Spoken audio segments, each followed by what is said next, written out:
¿Está picoso? Eating dinner alongside his little boy, Ricardo Chavez's life might seem ordinary. But when you look more closely at Ricardo's worried eyes, you quickly understand his life has been anything but ordinary, at least not by American standards.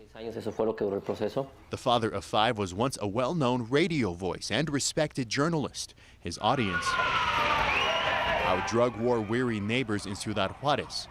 Ricardo says in 2009 the violence claimed 2 of his nephews. They were murdered. Ricardo took to the airwaves denouncing the cartels and the Mexican government.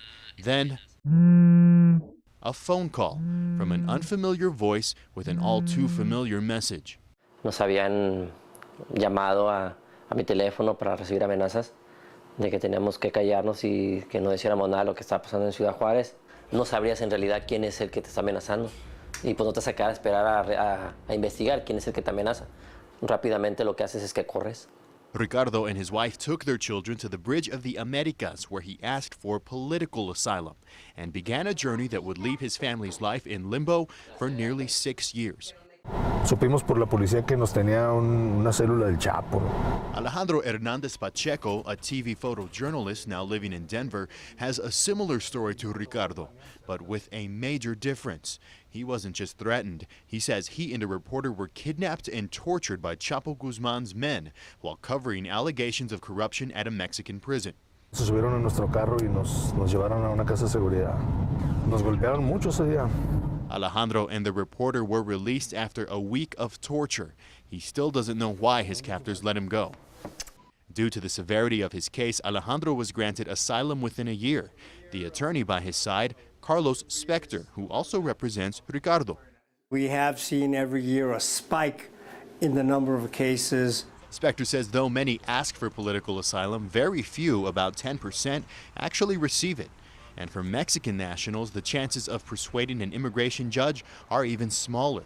Spector says many of the judges come from law enforcement backgrounds. So you have a prejudice, a political bias by ex-law enforcement officials. Their job was to deport people, and then they're judges. Are they good people, honorable people? Yes. Many attorneys won't take Mexican cases because they're tough.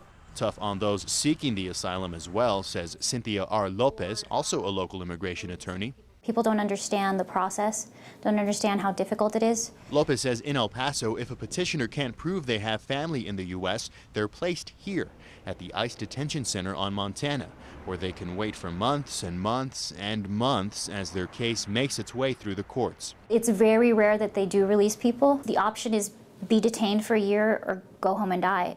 Ricardo has sisters in El Paso, so he and his family were allowed to remain free. But like anyone else going through the process, he had to wait 150 days before he could ask for work authorization.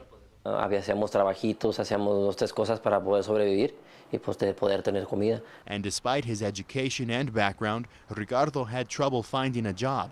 Eventually he found one, bussing tables at Chico's Tacos. But as he told us his story, a smile. Ricardo revealed he too had just been granted asylum days before we sat down with him.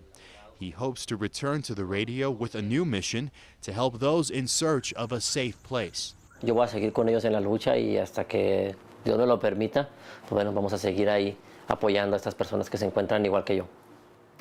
Ricardo says he and his family are still going to have to wait about another 2 months until they're given their residency.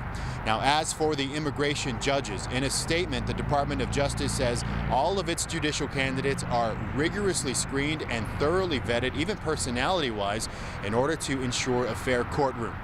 We also reached out to the Mexican consulate in El Paso for comment on this story, but we did not hear back from them. Reporting near the U.S.-Mexico border, Daniel Marin, News Channel 9.